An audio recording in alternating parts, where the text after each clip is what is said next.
Welcome back to our third episode of Beneath the Surface, your go-to place to learn more about the incredible feats, stories, and lessons of the humans making the world a more mentally healthy place. I'm Luciana, the co-founder and chief stigma breaker at Mindcheck. And I'm delighted to have Vessy of Vessy.com with us today. Not only a dear, dear friend and delivery partner of Mindcheck, but also an incredible strategic organizational culture and diversity and inclusion consultant with an impressive client roster ranging from Mozilla to Huckletree to Zalando to Heineken to Soundcloud, Vessy's unique expertise shines when it comes to complex D&I strategies, mental health, remote working, anti-racism and gender identity, and LGBTQ+. We'll dive straight into our chat. As usual, we'll be covering the self. How did Vessy get to where she is today? Vessy's journey in becoming her most authentic self. The collective. What is her legacy and impact in society and the world? And the future. What kind of world is she helping build? And how will we get there? Let's dive straight in. Hey, thank you, Vessy. For being with us today. It'd be really lovely if you could introduce yourself. Sure, thanks for having me, Lou. I'm Vessy, founder of Vessy.com. It's a strategic D&I and culture consultancy, services consultancy, and advocate for mental health and anti-racism as well. Awesome. So we're going to go dive right in. So can you tell us a little bit more about your journey, how you got to where you are today, specifically when it comes to the amazing work you're doing with mental health? I think one of the huge leaps that I took in life was deciding to come out publicly when I was 20. Yeah, I was 20, so I made a public coming out, and that really allowed me to come from a place of courage rather than shame or fear, and I don't know, act as a role model for myself when dealing with other complex decisions in the future. That was a really big step for me. I think the second probably milestone of a similar significance was deciding to start therapy at age 30. And so the last 3.5 years working in therapy has really helped me advance professionally, but also personally. So, and actually seeing how those two journeys are becoming one thing. And now in a couple of months, I'm starting my first certified course in therapy and counseling to prepare for a master's degree. Fantastic. Would you say you had specific challenges with when it comes to mental, emotional health? How did you overcome them? What were your top tips? I think depending on our upbringing, sometimes we don't have a very developed inner voice, or we started exploring that at a later age. I think that was definitely part of it. For me, actually starting to find my inner voice was realizing that I was gay, and taking this this step with the coming out. I think before that I was very dedicated to being a good child of my parents.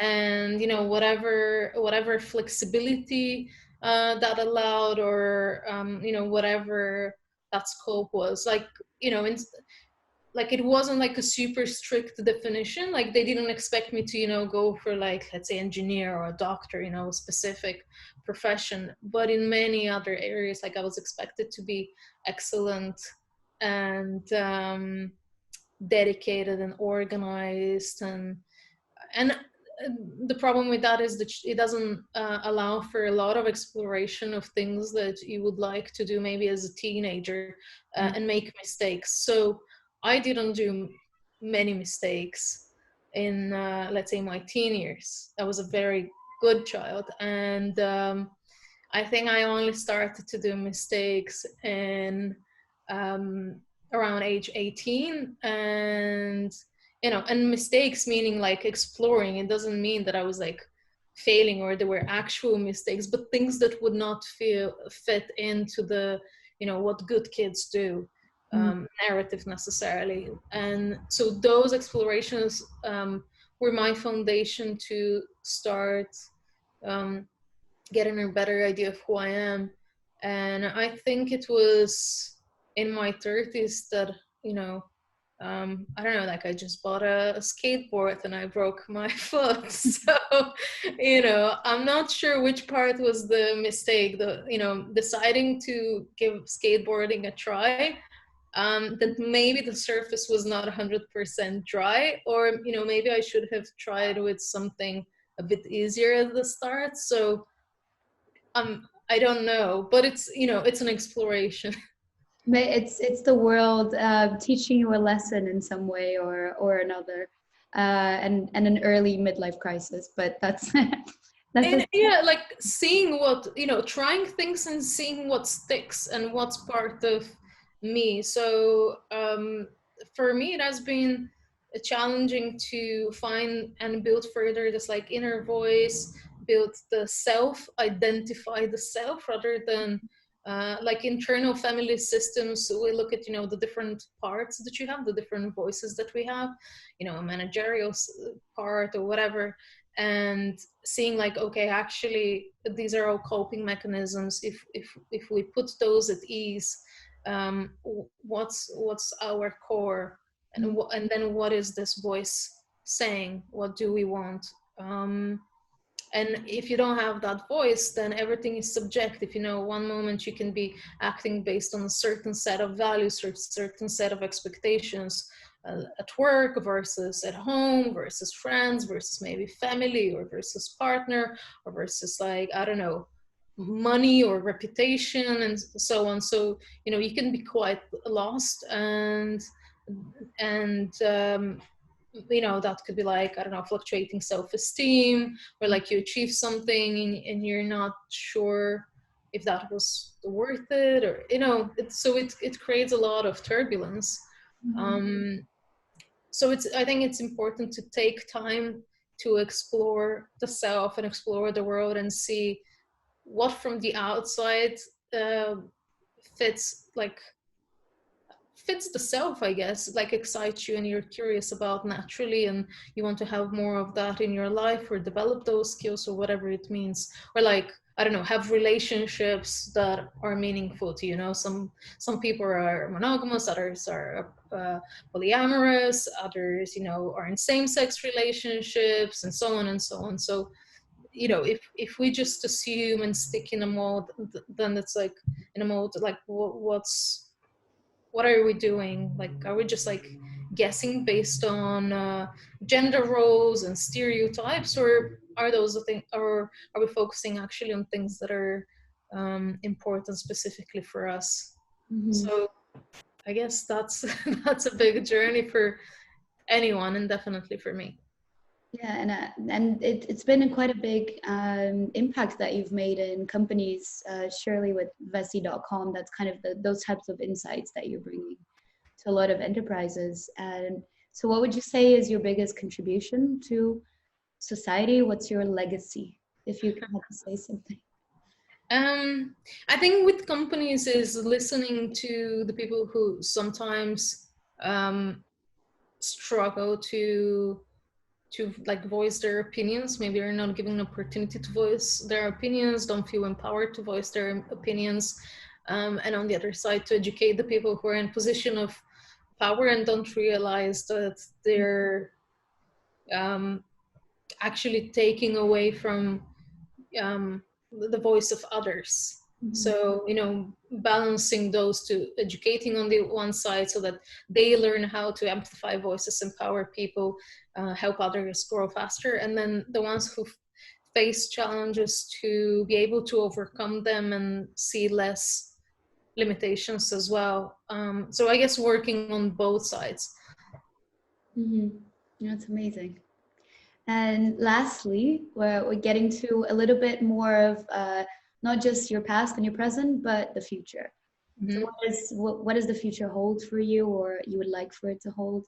I know we're in times of massive uncertainty, so say it's a blank canvas. What's the type of future that you're trying to create?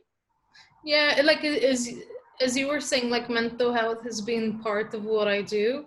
I think where I'm hoping to be in the next few years is, completing a master's in psychotherapy and be able to integrate that further in my diversity and inclusion work, with companies, but also outside of companies, working with individuals.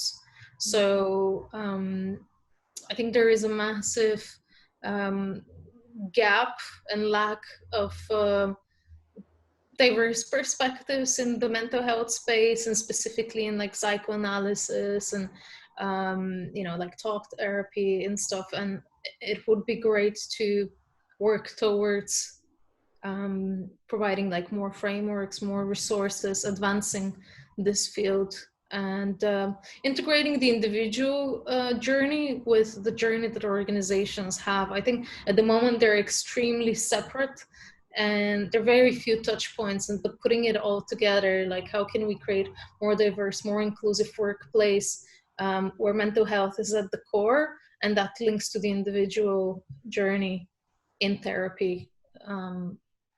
I would love to do that. Amazing. That intersectionality of D&I and mental health is a Yeah. really interesting topic. And that's why you and I decided to write a book about this. Yes, So yeah, we are writing a book about the intersectionality. It'll be a much sexier title for sure. But yeah. but we are very excited. Stay tuned, everyone. Right. Well, to wrap up, were there any specific lessons or insights that you had? Obviously, acknowledging that we're going through such turbulent times from a inclusion perspective and also mental health. Are there any insights that you'd like to add? Yeah. I guess towards the self, look after yourself, be kind to others, listen actively to others, um, and come from a place of respect to yourself, and to the others, colleagues, or whatever, friends, family, whatever it is, so that we have more empathy for each other and self-empathy, because it's very hard to be empathetic to the others if we're not empathetic to ourselves first. Awesome. I love it. Thank you, Vessy. Thank you.